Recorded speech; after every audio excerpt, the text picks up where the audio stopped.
नमस्कार, मैं हूं आपके साथ इस्तेक अहमद और आप देख रहे हैं गुलिस्तान न्यूज। वक्त हो चला है टॉप 100 का। चलिए शुरुआत करते हैं फटाफट अंदाज में। पश्चिम बंगाल में चौथे चरण के लिए वोटिंग हो रही है। शाम 6:30 बजे तक वोट डाले जाएंगे। चौथे चरण में बंगाल के 5 जिलों हुगली, हावड़ा, दक्षिण 24 परगना, कूच बिहार और अलीपुर द्वार जिले की 44 सीटों पर मतदान हो रहा है।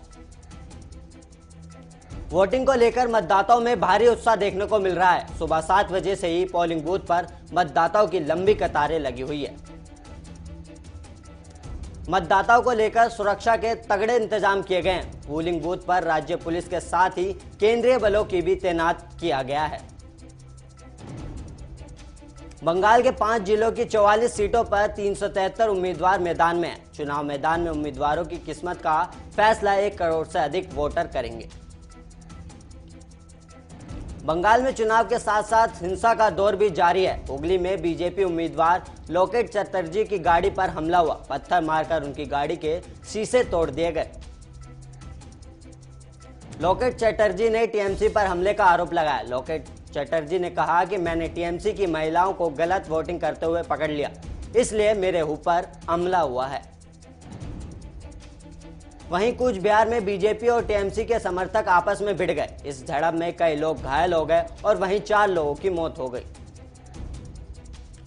प्रधानमंत्री नरेंद्र मोदी ने मतदाताओं, खासकर युवाओं और महिलाओं से रिकॉर्ड संख्या में मतदान करने की अपील की है।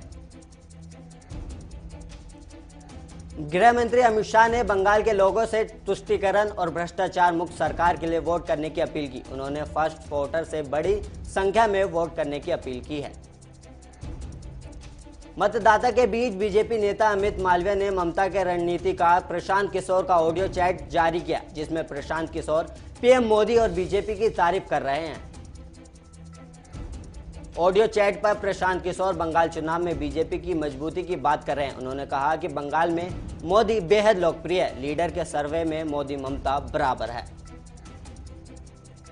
लीक चैट को लेकर प्रशांत किशोर ने ट्वीट कर कहा कि मुझे खुशी है कि मेरी चैट को गंभीरता से लिया जा रहा है। मैं अपील करता हूं कि बीजेपी पूरी बातचीत का टैप जारी करे। बीजेपी नेता लोकेट ने कहा कि प्रशांत किशोर भी जानते हैं कि मोदी जी सर्वश्रेष्ठ हैं और उनके नेतृत्व में सोनार बांग्ला बनेगा, लेकिन लोगों को बेवकूफ बना रहे हैं। क्लब हाउस चैट मामले पर भारतीय जनता पार्टी आज प्रेस कॉन्फ्रेंस करेगी। बीजेपी उम्मीदवार बाबुल सुप्रिया ने कहा कि ममता दीदी और टीएमसी को पश्चिम बंगाल से हटाना सबसे बड़ी चुनौती है। देश में कोरोना वायरस की रफ्तार बेकाबू हो गई है। पिछले 24 घंटे में कोरोना के 1,45,384 नए कोरोना केस सामने आए और वहीं 794 लोगों की जान चली गई है। इसी के साथ देश में एक्टिव केस की संख्या 10,46,631 हो गई है, जबकि अब तक 1,68,436 लोगों की मौत हो चुकी है। अकेले महाराष्ट्र में बीते 24 घंटे में 98,993 लोग कोरोना संक्रमित पाए गए और 301 मरीजों की मौत हुई। महाराष्ट्र में कोरोना के बिगड़ते हालात को देखते हुए मुख्यमंत्री उद्धव ठाकरे ने सर्वदलीय बैठक बुलाई है। बैठक में सभी पार्टियों के नेताओं से बात कर पूरे महाराष्ट्र में प्रतिबंधों को लेकर चर्चा की जाएगी। राजधानी दिल्ली में पिछले 24 घंटे में 8,521 नए केस दर्ज किए गए और 39 मौतें हुई हैं। वहीं यूपी में पिछले 24 घंटे में कोरोना के रिकॉर्ड 9,695 नए केस दर्ज किए गए और 37 लोगों की जान चली गई। रक्षा मंत्री राजनाथ सिंह ने सीएम योगी आदित्यनाथ से कोरोना के कारण बिगड़ते हालात को लेकर बात की। रक्षा मंत्री ने सीएम योगी से बेड बढ़ाने को लेकर भी चर्चा की है। दिल्ली एम्स के बाद भोपाल एम्स में भी डॉक्टर और मेडिकल स्टूडेंट्स कोरोना की चपेट में आ गए। भोपाल एम्स में 53 लोग कोरोना संक्रमित पाए गए। कोरोना संक्रमण के बढ़ते मामलों को देखते हुए काशी विश्वनाथ मंदिर में श्रद्धालुओं के गर्भगृह में प्रवेश पर रोक लगा दी गई है। अब सिर्फ झांसी दर्शन ही हो सकेंगे। आरएसएस के प्रमुख मोहन भागवत कोरोना की चपेट में आ गए हैं, जिसके बाद मोहन भागवत को इलाज के लिए नागपुर के अस्पताल में भर्ती कराया गया है। कांग्रेस की अंतरिम अध्यक्ष सोनिया गांधी कांग्रेस शासित राज्यों के सभी मुख्यमंत्रियों के साथ बैठक करेंगी। पार्टी के वरिष्ठ नेता राहुल गांधी भी इसमें शामिल होंगे। बैठक में राज्यों के कोविड-19 के कारण उत्पन्न हालात की समीक्षा की जाएगी। आंध्र प्रदेश के मुख्यमंत्री जगन मोहन ने पीएम मोदी को पत्र लिखकर कोरोना वैक्सीन के 25 लाख डोज देने की अपील की है। शिवसेना के मुखपत्र सामना में वैक्सीन की कमी को लेकर केंद्र पर हमला बोला है। आरोप लगाया गया कि बीजेपी शासित राज्यों में वैक्सीन की खेप पहुंचाई जा रही है, लेकिन महाराष्ट्र में वैक्सीन का आपातकाल शुरू हो गया है। वहीं देश भर में अब तक 9,80,75,160 लोगों को कोरोना की वैक्सीन लगाई जा चुकी है। नागपुर के वेलट्रीट कोविड अस्पताल में आग लगने से 4 लोगों की मौत हो गई। वहीं अन्य कई लोग गंभीर रूप से घायल हो गए। हादसे में राष्ट्रपति रामनाथ कोविंद, प्रधानमंत्री मोदी ने दुख जताते हुए मृतक परिवारों के प्रति संवेदना जताई है। बिहार के किशनगंज के थानेदार अश्वनी कुमार की पश्चिम बंगाल में भीड़ ने पीट कर हत्या कर दी। बता दें कि अश्वनी कुमार एक अपराधी को पकड़ने गए थे, लेकिन तभी वहां कुछ लोगों ने उन पर हमला बोल दिया और पीट कर मार डाला। कृषि कानूनों को रद्द कराने की मांग को लेकर किसान संगठनों ने केएमपी एक्सप्रेसवे जाम कर दिया है। इस दौरान वाहनों का आवागमन पूरी तरह बंद कर दिया गया है। वहीं 24 घंटे तक जाम रखने के आह्वान के बाद पुलिस प्रशासन ने सुरक्षा बढ़ा दी है। केएमपी पर सुरक्षा व्यवस्था के लिए 20 कंपनियां लगाई गई हैं। कृषि कानूनों के खिलाफ प्रदर्शन कर रहे किसानों के आंदोलन का आज 135वां दिन है। किसान कृषि कानूनों को रद्द करने की मांग पर अड़े हुए हैं। वरिष्ठ आईपीएस अधिकारी संजय पांडे को महाराष्ट्र के पुलिस महानिदेशक का अतिरिक्त प्रभार सौंपा गया है।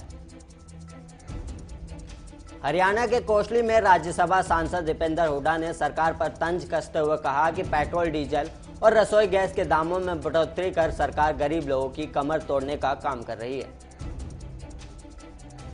हरियाणा के सिरसा में कोरोना के 163 नए मरीज मिले। वहीं एक महिला की मौत हो चुकी है। बता दें कि सिरसा में 462 एक्टिव केस और 121 लोगों की मौत हो चुकी है।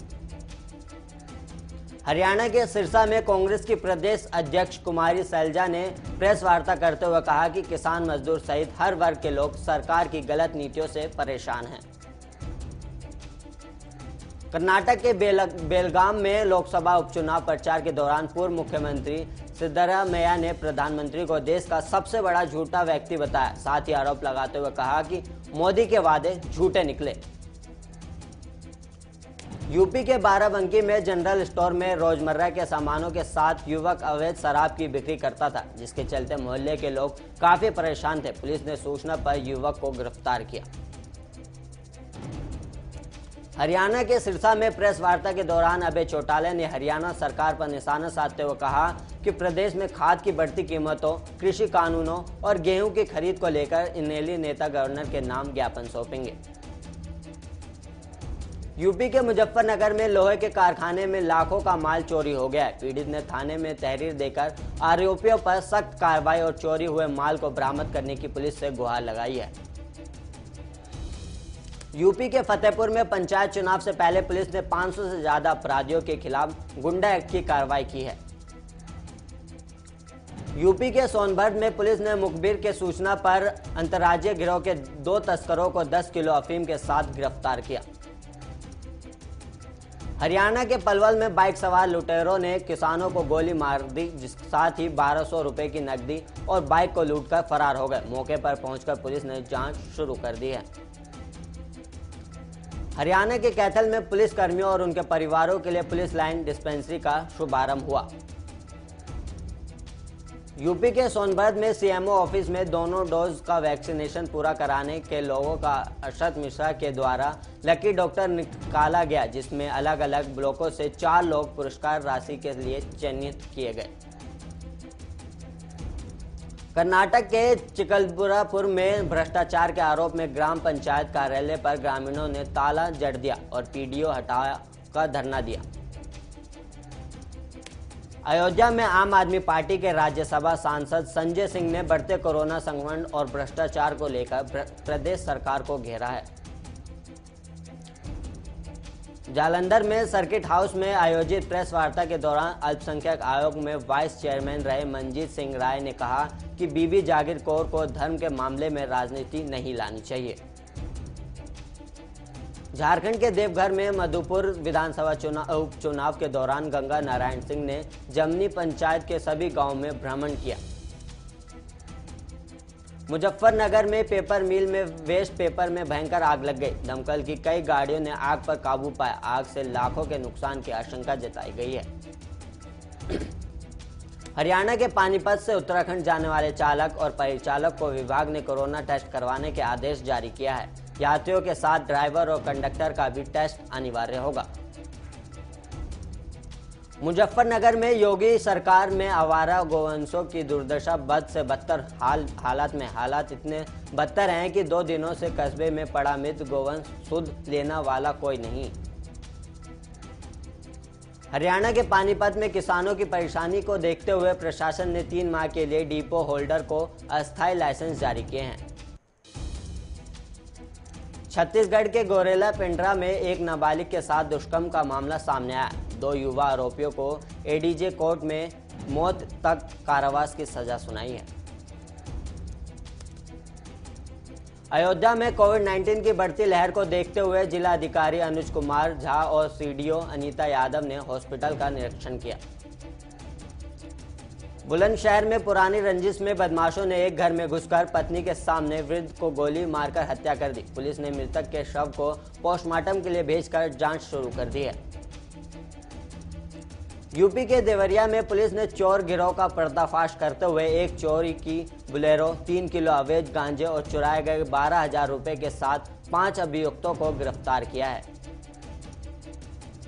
कर्नाटक के कोलेगाल में एक नाबालिग छात्र ने त्योहार पर नए कपड़े नहीं दिलाने के चलते आत्महत्या कर ली। पुलिस ने मामला दर्ज कर लिया है। बिहार के मधुबनी में करनी सेना भारत के राष्ट्रीय अध्यक्ष वीर प्रताप सिंह ने विवादित बयान देते हुए कहा, समाज के हत्यारे डकैत को जिंदा रहने का अधिकार नहीं होना चाहिए। जिन घरों में हत्याएं हुई हैं उन घरों को अपना बदला लेने के लिए हथियार पकड़ा देना चाहिए। यूपी के मुरादाबाद में पंचायत चुनाव उतरी आम आदमी पार्टी ने सभी सीटें जीतने का वादा किया। साथ ही आप विधायक ने बीजेपी पर जमकर हमला बोला और बीजेपी की धोखेबाजी पार्टी बताया। कर्नाटक के बेलगाम में लोकसभा उपचुनाव में कांग्रेस के दिग्गज नेता सतीश जारकिहोली ने चुनाव मैदान में उतर गए और कहा, हमें जरूर जीत हासिल होगी। कर्नाटक के बीजापुर में एक युवती से ऑनलाइन फेसबुक पेज पर दोस्ती कर ब्लैकमेल करने वाले उत्तर प्रदेश के युवक को बीजापुर पुलिस ने गिरफ्तार कर लिया है। हिमाचल प्रदेश के सोलन में बारिश न होने से गेहूं के खेत सूखे पड़े हैं, जिसमें किसानों को 7 करोड़ का नुकसान हुआ है। पेट्रोल डीजल के दाम में कोई बदलाव नहीं हुआ है। पेट्रोल 90.56 रुपये और डीजल 80 रुपये 87 रुपये प्रति लीटर बिक रहा है। कोविड-19 के केस को देखते हुए रेलवे बोर्ड के चेयरमैन सुनीता शर्मा ने कहा कि भारतीय रेलवे की रेल सेवाओं को बंद करने या ट्रेनों की संख्या में कटौती की कोई योजना नहीं है। सुनीत शर्मा ने कहा कि हाल के कुछ महीनों में रेलवे स्टेशनों पर सामान्य भीड़ रही। हम आग्रह पर ट्रेनों की संख्या में बढ़ोतरी करेंगे। यात्रियों की संख्या को देखते हुए भारतीय रेलवे ने अतिरिक्त ट्रेनें चलाने की घोषणा की है। वेस्टर्न रेलवे की ओर से 60 और सेंट्रल रेलवे की ओर से 58 अतिरिक्त स्पेशल ट्रेनें चलाई जाएंगी। रेलवे बोर्ड के चेयरमैन ने कहा कि अभी हम 1400 से ज्यादा मेल और एक्सप्रेस ट्रेन चला रहे हैं। वहीं सब अर्बन में करीब 5300 ट्रेनें चल रही हैं। जल्द ही माइक्रो, स्मॉल और मीडियम इंटरप्राइजेज MSME क्षेत्र की कंपनियों अपने कर्ज का इंश्योरेंस करवा सकेंगी। MSMI के कर्ज का इंश्योरेंस होने से बैंक और अन्य वित्तीय संस्थानों उन्हें आसानी से कर्ज देंगे और उनके कारोबार का जोखिम भी कम होगा। अभी सिर्फ बड़ी कंपनियों के कर्ज का इंश्योरेंस होता है। लोहा, सरिया, आयरन, शीट और स्टील के दामों में भारी उछाल से हार्डवेयर उद्योग मुश्किल में पड़ गया है। 1 अप्रैल से कच्चा माल देने वाली बड़ी औद्योगिक इकाइयों ने माल के दाम बढ़ा दिए हैं। उत्तर प्रदेश, पंजाब, हरियाणा व दिल्ली समेत देश भर के प्रमुख बाजारों में आयरन स्टील कच्चे माल का भाव 10,000 रुपये प्रति टन तक बढ़ गया है। इससे छोटे उद्योग बंदी के कगार पर पहुंच गए हैं। 50 करोड़ लिंक्ड यूजर का डाटा लीक हो गया है। इस डाटा के कथित तौर पर हैकर फॉर्म पर बिक्री के लिए रखा गया है। बता दें कि लिंक्डइन माइक्रोसॉफ्ट की कंपनी है। दुनिया में कोरोना वायरस का आंकड़ा 13,37,96,725 तक पहुंच गया है। वहीं 2,90,90,922 लोगों की जान जा चुकी है। ब्राजील में पिछले 24 घंटे में कोरोना से 93,000 से ज्यादा मामले सामने आए। साथ ही 3,693 लोगों की मौत हुई है। स्वास्थ्य मंत्रालय ने बताया कि बीते 24 घंटे में ब्राजील में 93,317 मामले दर्ज हुए, जिसके बाद कुल संक्रमितों का आंकड़ा 34,08,718 पहुंच गया। वहीं मरने वालों की संख्या 13,37,03,174 हो गई है। ब्रिटेन की महारानी एलिजाबेथ के पति प्रिंस फिलिप का निधन हो गया है। वे 99 साल के थे। हाल ही में उनकी हार्ट सर्जरी भी हुई थी। राज परिवार की तरफ से जारी बयान में कहा गया है कि his Royal Highness the Prince Philip Duke of Edinburgh नहीं रहे। रॉयल हाइनेस का आज सुबह विंडसर कैसल में निधन हो गया है। प्रिंस फिलिप ने जनवरी में क्वीन के साथ कोरोना वैक्सीन लगवाई थी। 10 जून 1921 को जन्मे प्रिंस फिलिप को 2 महीने बाद अपना 100वां जन्मदिन मनाने वाले थे। पाकिस्तान में 2011 में अचानक लापता हुए 16 खनिकों की सामूहिक कब्र मिलने का दावा किया गया है। पुलिस ने बताया कि उन्हें एक सामूहिक कब्र मिली जिसमें 16 कोयला खनिकों के शव थे। भारत ने म्यांमार में सैन्य शासन के विरोध में हो रहे प्रदर्शन को दबाने के लिए हिंसा के इस्तेमाल की निंदा की और कहा कि वहां के हालात को लेकर विश्व को ज्यादा एकजुटता से काम करना होगा। भारत की तरफ से कहा गया ऐसा न होने की स्थिति में वहां की अस्थिरता से पैदा हुई विकट स्थिति के दुष्परिणाम देश के सीमाओं के बाहर भी दिखाई पड़ सकते हैं। अमेरिका और पश्चिम देशों के नेतृत्व वाली विश्व व्यवस्थाओं को चीन की चुनौती से भू राजनीतिक हालात बदल रहे हैं। कोविड-19 महामारी इसमें बड़ी भूमिका निभा रही है। आमिर खान की बेटी आयरा खान ने सोशल मीडिया पर बॉयफ्रेंड नुपुर सिखारे के साथ एक एंजॉय करते हुए वीडियो शेयर किया है। बता दें ये वीडियो बड़ी तेजी से वायरल हो रहा है। बॉलीवुड के पावर कपल में शुमार अभिनेता रणवीर सिंह और दीपिका पादुकोण अक्सर सुर्खियों में रहते हैं। दीपिका और रणवीर की जोड़ी फैंस को भी खूब पसंद आती है। दरअसल हाल ही में दीपिका पादुकोण की एक वेबसाइट लॉन्च हुई है। वेबसाइट लॉन्च होने पर पति रणवीर सिंह बेहद खुश हैं। उन्होंने दीपिका की जमकर तारीफ की और अपने आप को खुशनसीब भी बताया है।